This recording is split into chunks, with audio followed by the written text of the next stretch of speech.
आज हम पढ़ेंगे स्टॉक आइटम। स्टॉक आइटम क्या होता है? स्टॉक आइटम बेसिकली वो ऑब्जेक्ट होता है, वो वस्तु होती है जिसका हम व्यापार करते हैं। फॉर एग्जाम्पल, अगर आप फर्नीचर शॉप के मालिक हैं, आपकी फर्नीचर शॉप है जिसके आप अकाउंट्स कर रहे हैं, तो वैसे फर्नीचर जिनका आप प्रयोग करते हैं वो स्टॉक आइटम नहीं होगा, बल्कि ऐसे फर्नीचर जो आप बेचते हैं वो स्टॉक आइटम होंगे। इसी तरह से अगर आप इंस्टीट्यूट चलाते हैं तो आपके पास कोई भी स्टॉक आइटम नहीं होगा, बिकॉज हम सर्विस में हैं। सर्विस में हम क्या बेचते हैं? कुछ नहीं, सर्विस देते हैं। तो हमारे पास कोई ऑब्जेक्ट नहीं है सेल करने के लिए, दैट्स व्हाई हमारा कोई भी स्टॉक आइटम नहीं है। इसी तरह अगर हम ऑटोमोबाइल इंडस्ट्री में देखते हैं तो वहां पे हमारे पास दोनों तरह के सेल्स होते हैं। एक जो हम सर्विस देते हैं, गाड़ी आई, हमने सर्विस दी, तो ऐसे में सेल तो हो रहा है, बट यहाँ पर कोई भी स्टॉक आइटम नहीं है। लेकिन जब हम गाड़ी बेचते हैं या उसके पार्ट्स को बेचते हैं तो ये गाड़ी, ये पार्ट्स हमारे लिए क्या है?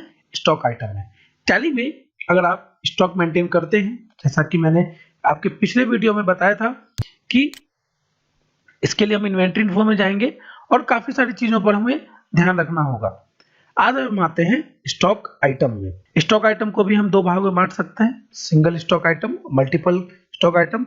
पहला आते हैं हम सिंगल स्टॉक आइटम में। ये ऑप्शंस जो आप देख रहे हैं, name, under, category, unit, rate of duty और ओपनिंग बैलेंस, ये डिफॉल्ट ऑप्शंस हैं। आगे के ऑप्शंस को आपको जैसे जैसे प्रयोग करना है उस हिसाब से आप उसे ऐप 12 से एक्टिवेट कर सकते हैं। कभी भी स्टॉक आइटम जो आप बनाते हैं तो यहाँ पर आपको कुछ चीजों का ध्यान रखना है। जैसे सबसे पहले आप उसकी कंपनी का नाम डालें, देन प्रोडक्ट का स्पेसिफिकेशन डालें या प्रोडक्ट का नाम डालें, देन उसका यूनिट जैसे कि 1 kg, 2 kg, 3 kg, and then अगर जरूरत हो उसका और कोई स्पेसिफिकेशन जैसे उसका कलर या साइज, ऐसी कुछ चीजें हो तो डालेंगे। कैसे? तो मान लीजिए हमें एक बाइक जो है बेचना है, तो बाइक से रिलेटेड स्टॉक आइटम हम बना रहे हैं। तो बजाज हो गई कंपनी, एवेंजर स्ट्रीट बाइक का नाम हो गया, एंड देन उसका स्पेसिफिकेशन। अगर ये भी आप कलर में मेंटेन कर सकते हैं, ग्रे कलर, ब्लैक कलर, तो ये आप इस एक्स्ट्रा स्पेसिफिकेशन इस तरह छोटे से भी डाल सकते हैं। तो स्टॉक आइटम का नाम कंप्लीट होना चाहिए ताकि वो बाइफरकेट हो सके। जैसे कि मान लीजिए कोल्ड ड्रिंक बेचते हैं तो पेप्सी 100 ml अलग बनेगा, इसी तरह पेप्सी 200 ml अलग बनेगा, इसी तरह पेप्सी 500 ml या 600 ml जो भी है वो अलग अलग बनेगा। तो हम यहाँ पे फिर से बना लेते हैं, Bajaj Avenger street 150 cc। Under में आपसे ग्रुप्स पूछा जाएगा, स्टॉक ग्रुप। मैंने आपको पहले ही बताया ये कंपलसरी नहीं है, लेकिन अगर आप सही से अकाउंट्स मेंटेन करना चाहते हैं, मान लीजिए आप बहुत तरह की बाइक्स बेचते हैं और बाइक्स में भी आप बहुत तरह के इंजन की बाइक बेचते हैं, बहुत सारी चीजें आप बेचते हैं, तो आप उसे ग्रुप करना चाहते हैं तो यहाँ कर सकते हैं। अगर आपके पास कोई ग्रुप बना हुआ है तो आप उसे ले लें, या Alt+C का प्रयोग करके आप उसे सीधा यहाँ से क्रिएट कर सकते हैं। Alt+C दबाएं, हमें जो ग्रुप बनाना है, मान लीजिए हम यहाँ पे बाइक्स के नाम का ग्रुप बना लेते हैं। इसी तरह कैटेगरी में अगर हम यहाँ कंपनी लेना चाहें तो हम फिर से Alt+C दबा लेंगे, क्योंकि बजाज यहाँ पर नहीं है तो बजाज। यूनिट कंपलसरी है, आप इन दोनों को ले न लें या पर निर्भर करता है, लेकिन अगर आप यूनिट नहीं लेते हो तो आप इसे मेंटेन नहीं कर पाओगे, स्टॉक इन्वेंट्री की अकाउंटिंग आप नहीं कर पाओगे। सो पीसेज यहाँ पर हम देख सकते हैं ग्रुप में है, अगर नहीं होता तो हम Alt+C से इसे भी बना सकते थे। फिलहाल स्टैट्यूटरी इंफॉर्मेशन में कुछ भी नहीं भरेंगे। आ जाते हैं ओपनिंग स्टॉक में। अगर आपके पास ऑलरेडी ये स्टॉक पड़ा हुआ है, जब आप ये स्टॉक आइटम टैली में बना रहे हो, ऑलरेडी आपके पास कुछ स्टॉक है, मान लो हमारे पास 200 पीसेज है, तो हम यहाँ पर इसको डाल सकते हैं। ठीक है, अब जैसे ही हम इसे 200 पीसेज डालेंगे और हमने अगर गोडाउन एक्टिवेट किया हुआ है तो ये हमसे पूछेगा किस गोडाउन में कितना है। हो सकता है कि पूरा माल बिलासपुर में ही हो, या ये भी हो सकता है कि कुछ माल जो है बिलासपुर में है और कुछ माल जो है राजनांदगांव में रखा हुआ है, या कुछ अलग जगह रखा हुआ है, मान लीजिए मंदसौर में रखा हुआ है 50 पीस। हो सकता है कि रेट दोनों जगह सेम ही हो या लैंडिंग कॉस्ट से हमें कॉस्टिंग अलग पड़ रही हो। यहाँ आप इनका परचेज कॉस्ट डालेंगे, इनकी जो परचेज प्राइस है वो डालेंगे। तो जैसा भी हो आप इसे एक्सेप्ट कर सकते हैं एंटर करके। अगर आप इसे देखना चाहें तो बाहर आ जाएं, डिस्प्ले में आप इसे देख सकते हैं पहले की ही तरह। अल्टर में आके आप इसे देख भी सकते हैं और चेंज भी कर सकते हैं। अगर हमारे पास स्टॉक आइटम मान लो कम हो, मंदसौर में मान लो 30 पीस है और भी हमारे पास कहीं रखा हुआ है 20 पीस राशन गांव में है और इसकी कीमत 45,000 है, तो ये हमने डाल दिया। वापस से अल्टर में आते हैं एक्चुअल कॉन्फ़िगरेशन में। पहले है प्रोवाइड एलियास, दूसरा प्रोवाइड लैंग्वेज एलियास। इन दोनों के बारे में आपको पहले ही बताया जा चुका है। सो हम आगे बढ़ते हैं। Allow advanced entries in masters, आप इसे अगर यस करें, यस करके कंट्रोल ए प्रेस करेंगे तो इससे हमारे पास कुछ नए ऑप्शंस आ गए जो कि आप यहाँ पे देख सकते हैं। ये ऑप्शन ज्यादा काम के नहीं होते, इनका यूज बहुत ही कम किया जाता है, इसलिए हम इसको ज्यादा डिस्क्राइब नहीं करेंगे। आगे बढ़ते हैं। Provide part number. क्या होता है पार्ट नंबर? ऑटोमोबाइल सेक्टर्स में भी या फिर काफी सारे बिजनेस में भी आपने देखा होगा प्रोडक्ट नंबर। अगर आप मोबाइल यूज करते हैं तो आपके मोबाइल का भी एक मोबाइल नंबर होगा। जैसे वीवो V7 प्लस है तो उसका एक प्रोडक्ट नंबर अलग होता है। इसी तरह से आप अगर पेन खरीदते हैं या कोई प्रोडक्ट खरीदते हैं तो उसका एक पार्ट नंबर या उसका जो है एक मॉडल नंबर होता है, उस मॉडल नंबर को आप यहाँ डाल सकते हैं।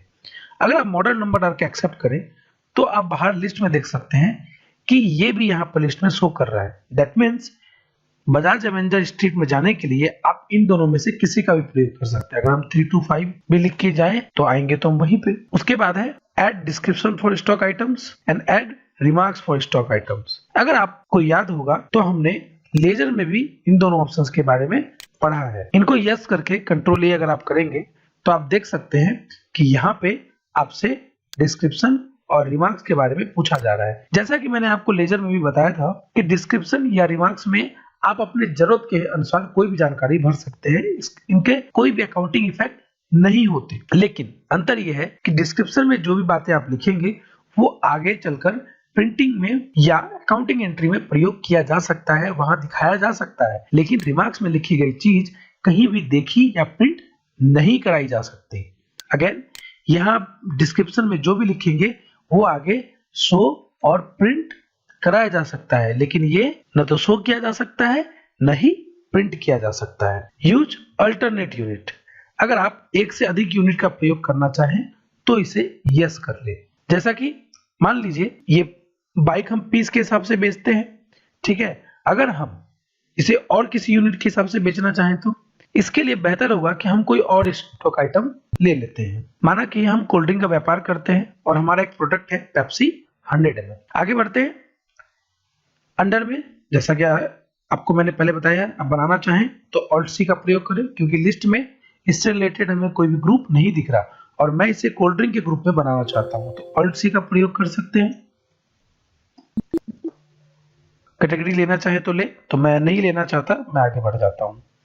यूनिट जनरली हम पीसेज में बेचते हैं इसे, लेकिन अगर मैं इसे लीटर में भी बेचना चाहूं तो यहां सबसे पहले हम लीटर को क्रिएट करेंगे। कैसे? अल्ट प्लस सी का प्रयोग करके। तो लीटर्स यहां हम डेसिमल प्लेसेस डालेंगे, मैंने पहले ही बताया है, ये कंपलसरी है। अब ये आपसे पूछेगा कि इन दोनों के बीच में इस प्रोडक्ट से रिलेटेड क्या संबंध है। तो 1 लीटर में कितना ml होगा? 1000, ठीक है। सो 10 पीस में कितना ml हो गया? अगर हम इसे ऐसे लें 10 पीसेस और पर पीस में कितना ml? 100 ml, तो ये कितना हो गया? 1 लीटर। इसलिए यहां पे 1 लीटर जो है इज इक्वल टू 10 पीसेस। ये कन्वर्सन बदल सकता है। अगर ये सपोज करते हैं कि ये 200 ml है तो ये कन्वर्सन क्या होगा? अगर आप 1000 ml को बाय 200 करेंगे तो ये 5 होगा। इसी तरह से अगर ये पेप्सी जो है ये 500 ml हो तो यहाँ कन्वर्सन में हम क्या लिखेंगे? 1 litre is equal to 2 pieces. तो ये कन्वर्सन आपको यहाँ पर स्थापित करना पड़ेगा। ऐसा करने से अगर हम क्वांटिटी में, माना कि हमारे पास 500 पीस पेप्सी 500 ml है, तो जैसे ही हम 500 पीस लेते हैं यह खुद उसे 250 लीटर में कन्वर्ट कर देगा। 250 लीटर 500 ml, तो 2 से गुना करेंगे, हो गया 500 पीस।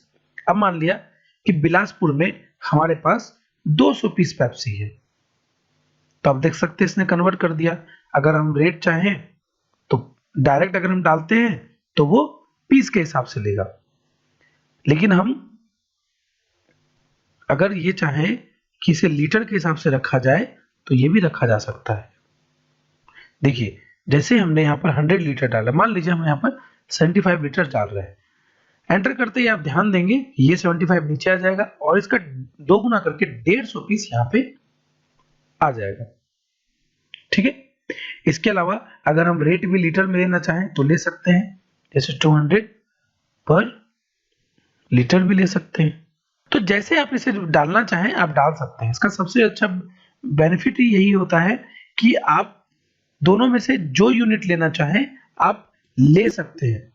असल में इसका क्या फायदा है? इसका फायदा ये है कि अगर हम होलसेल और रिटेल दोनों बिजनेस करते हैं और हम जो माल बेचते हैं, सपोज कीजिए पेप्सी जो है हम होलसेल में बेचते हैं और किसी को बहुत सारी पेप्सी चाहिए, आपसे जो है उसको 200 लीटर जो है पीसेज चाहिए, तो 100 लीटर के हिसाब से भी खरीद सकता है। किसी को पीस के हिसाब से चाहिए तो आप उसे पीस के हिसाब से बिल कर सकते हैं। माल चाहे किसी भी तरह से आया हो, लीटर में आया हो, पीस में आया हो, आप उसे सेम में इसमें बिलिंग कर सकते हैं। सो इसको हम करते हैं कंट्रोल ए से एक्सेप्ट, वापस से ऑल्टर में आएंगे, पेप्सी में आके एंटर करते हैं। अगला है इनेबल स्टैंडर्ड रेट्स, यस करें। यहां आपको टैली एक और ऑप्शन देगी स्टैंडर्ड रेट्स को अपडेट करने का, यानी कि आप यहां पर यह तय कर सकते हैं कि किसी खास डेट पर हमारे परचेज की कॉस्टिंग कितनी होनी चाहिए, पर पीस या पर लीटर जैसा आप चाहें, और किसी खास डेट पर हम उसी माल की सेलिंग प्राइस क्या होनी चाहिए। अर्थात जब आप परचेज की एंट्री करेंगे इस डेट या इसके बाद जब आप परचेज की एंट्री करेंगे पेप्सी 500 ml के लिए, तो टैली बाय डिफॉल्ट उसका रेट 80 पर लीटर के हिसाब से दिखाएगा, जबकि सेल्स की एंट्री करते समय पेप्सी 500 ml के लिए यह रेट 160 पर लीटर सजेस्ट किया जाएगा, आप उसे चेंज कर सकते हैं। तो स्टैंडर्ड रेट डालने से फायदा ये होगा कि आपको रेट बार बार याद नहीं रखना पड़ेगा। जब रेट चेंज हो तो आप इसे फिर से चेंज कर सकते हैं। अगर मान लीजिए कि 2 जून से ये चेंज हो रहा है और ये हो गया आपको 90 रुपए पर लीटर्स के हिसाब से, तो आप बदल दें। सो ये है स्टॉक आइटम, आसान सी बात है, डिलीट करने के लिए ऑल्ट डी का प्रयोग कर सकते हैं। सो अब मल्टीपल स्टॉक आइटम में क्रिएट में हम आते हैं। यहां पर आप देख सकते हैं कि F12 का ऑप्शन नहीं है, हमें कुछ खास ऑप्शंस ही दिए गए हैं, जिसमें कि name of item, group, under group, category, unit और ओपनिंग स्टॉक की डिटेल डाली जा सकती है। आप इनका प्रयोग कर सकते हैं, जैसा कि पहले आपको बताया जा चुका है। सो यहाँ पर आपका स्टॉक आइटम भी खत्म होता है और इसी के साथ हमारा मास्टर्स भी खत्म होता है। अगर आप इन्वेंटरी इन्फो में देखेंगे तो बाकी के ऑप्शंस भी आपको दिए गए हैं। वाउचर टाइप्स ये वही है जो हमने अकाउंट्स इन्फो में पढ़ा था, दोनों में कोई अंतर नहीं है, तो इसे दोबारा पढ़ने की जरूरत नहीं है। जबकि कॉपी एलोकेशन डिटेल्स जो है वो आपको एडवांस टैली में पढ़ाया जाएगा कॉस्टिंग के साथ। तो इस तरह से यहां पर मास्टर्स हमारा खत्म होता है। आप मास्टर्स को अच्छे से पढ़ें, क्योंकि आगे जो आप ट्रांजैक्शंस करेंगे वो इन्हीं मास्टर्स पर डिपेंड करता है। अगर मास्टर में कोई भी चीज आपकी अधूरी रह गई या आपने सही से नहीं बनाई तो इन्वेंट्री और देन रिपोर्टिंग में काफी प्रॉब्लम होगी। तो बेहतर है कि आप इसे समझें, पढ़ें और प्रैक्टिकल्स बनाएं। बुक में भी आपके काफी सारे प्रैक्टिकल्स दिए गए हैं। जब आप ये प्रैक्टिकल्स बना लेंगे तो आप मॉक टेस्ट में अपीयर होंगे। इसके लिए आप अपने ऑनलाइन पैनल को लॉगिन करें और वहां मॉक टेस्ट के दिए गए टैब को क्लिक करें, फिर खुलने वाले पैनल में जाके मॉक टेस्ट दें। सो तब तक के लिए थैंक यू।